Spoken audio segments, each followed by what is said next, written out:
And this video is created so that you understand what is going on in the 2.3 exam. Before you watch this video, I would recommend you watching the 1.4 video that I've posted before this because it gives you a little bit of basis understanding, especially if you didn't do this exam last year. But I hope you find this video very informative and good luck, kia kaha, with your exam. Enjoy the video.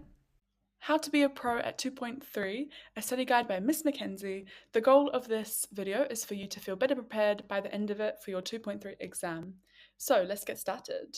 This is what the exam looks like. It is analyze significant aspects of unfamiliar written text through close reading supported by evidence.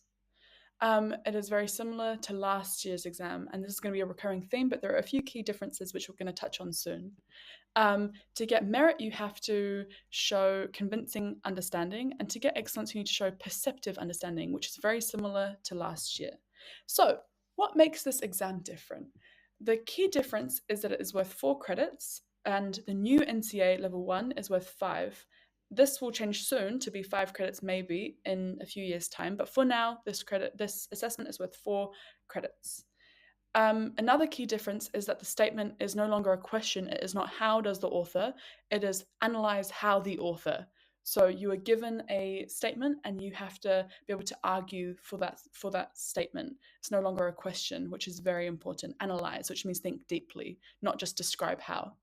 You're building on your knowledge from last year if you did this exam. And why we are doing this is because it gives you the skills to think deeply about a text that you haven't seen before and be able to use those skills in other areas of NCEA. So, how the exam will look. Very similar to the last year's one. There are 3 sections. There's nonfiction, poetry, and prose, not necessarily in that order. Each section is marked out of 8, and your total is marked out of 24, which again is very similar to last year. So, 2.3 do's and don'ts. Do refresh your language feature knowledge. So, all of you should be pros at language features because you did this. You've been doing this throughout the year and last year and when you were a junior. So, I want you to not learn your language features because you already know them, but refresh your memory on language features. Lots of ways to do this. Not going to go into it in this video, but if I were you, I would go on YouTube and find songs or raps or find a song that you like and analyze the language features and find metaphors and similes. So make sure that you refresh your knowledge and that it's fresh in your mind. Make sure that you annotate the question and the text. When I refer to that as a question, I mean the analyzed statement, but I'm going to refer to it as a question because it's kind of like something that you're arguing and it's easier for you to understand, but it's not a question. Remember that. Focus on answering the question. So make sure that you keep on referring to the question. Reword the question into your answer. So the author uses language features to show determination, blah, blah, blah. So make sure that you use the wording of the question in your answer. Discuss the author's purpose. Now, this last year, when you were doing level 1, was not so important for a higher grade, but for level 2, it is essential that you understand the author's purpose. Use peel to structure your response. And this means that you would need to, your point is the question analyze statement reworded, your evidence is the language features, your explanation is you're explaining how that language feature is relevant to the question, and your link is something called zooming out. So zooming out is what is the bigger picture? Zoom out. What is the author wanting? Why did the author write this? Is it racism? Is it nostalgia? Is it human connection to devices? Is it stereotypes? Like zoom out, like what is the big overarching idea? So don't forget about the question. It's so easy to write a whole essay and not talk about the question once. But if you don't do this, you're going to get a not achieved. So you have to keep on talking about the question in your answer. Don't forget to name the language feature and also give evidence. So don't forget to say that that was a simile and say the simile used here is she was as fast as a cheetah. So don't forget to name the language feature and give an example.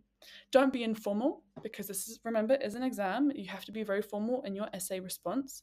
You can't write down, I can't think of any language features, or, oh, I don't know what language feature that is. Remember, your marker doesn't know you. You don't know your marker. Keep it formal. Don't write a little, write a lot. Remember to use the space that is given to you. If they have given you 2 pages for your response, you need to write 2 pages.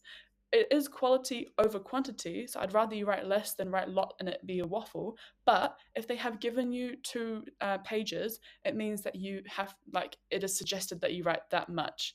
Remember, you can always ask for extra paper from your exam invigilators.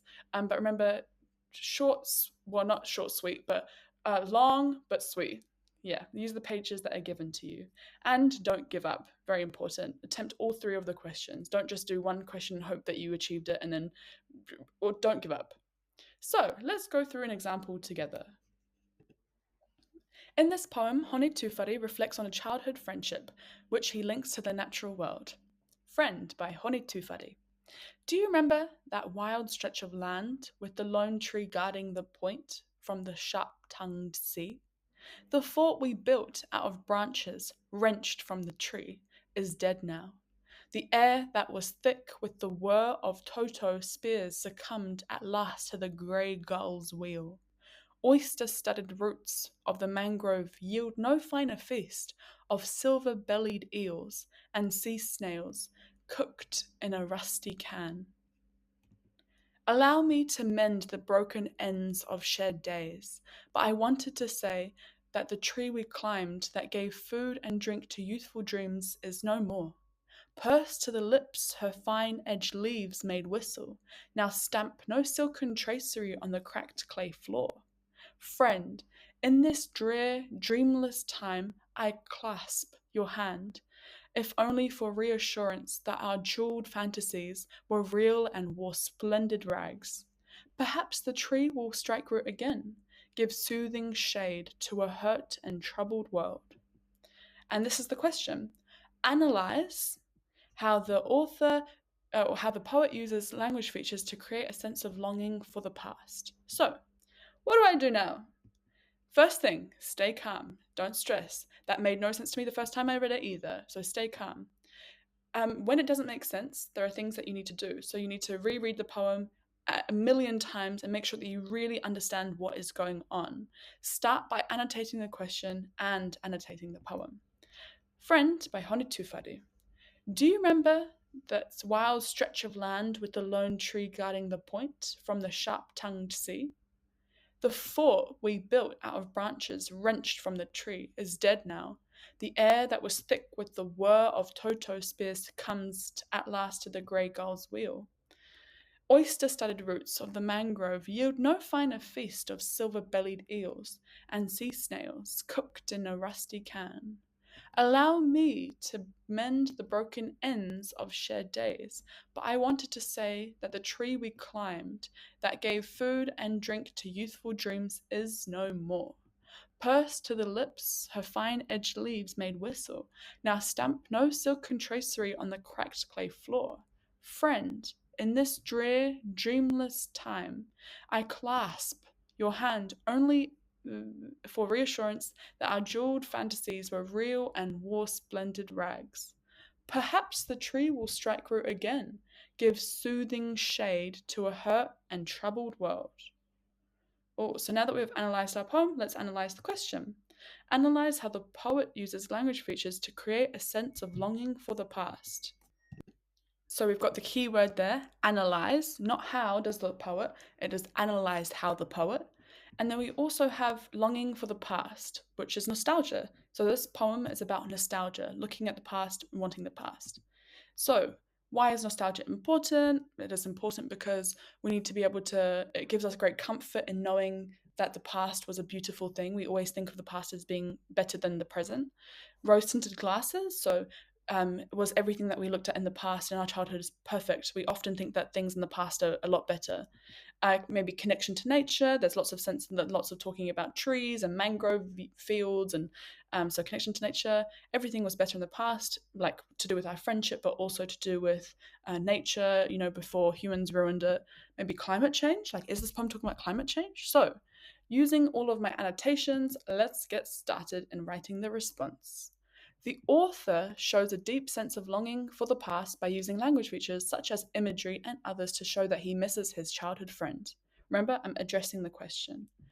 The author wrote this poem to explore his connection to the natural world, something that is increasingly important, especially within the context of climate change, which is the author's purpose.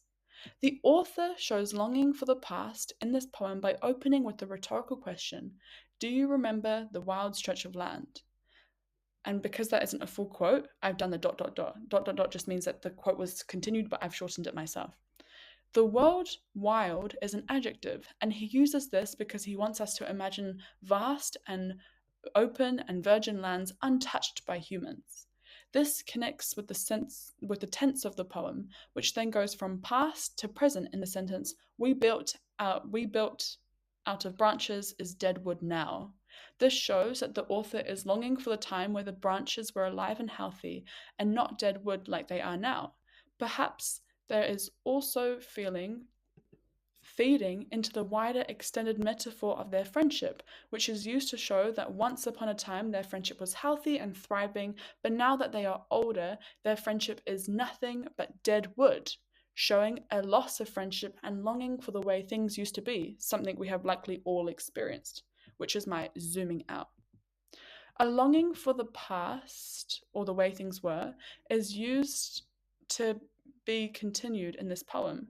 The author uses a metaphor of the tree to compare the friendship they have. Perhaps the tree root will strike again, give soothing shade to a hurt and troubled world. The metaphor of the tree is extended throughout the text to represent the complexities of their friendship.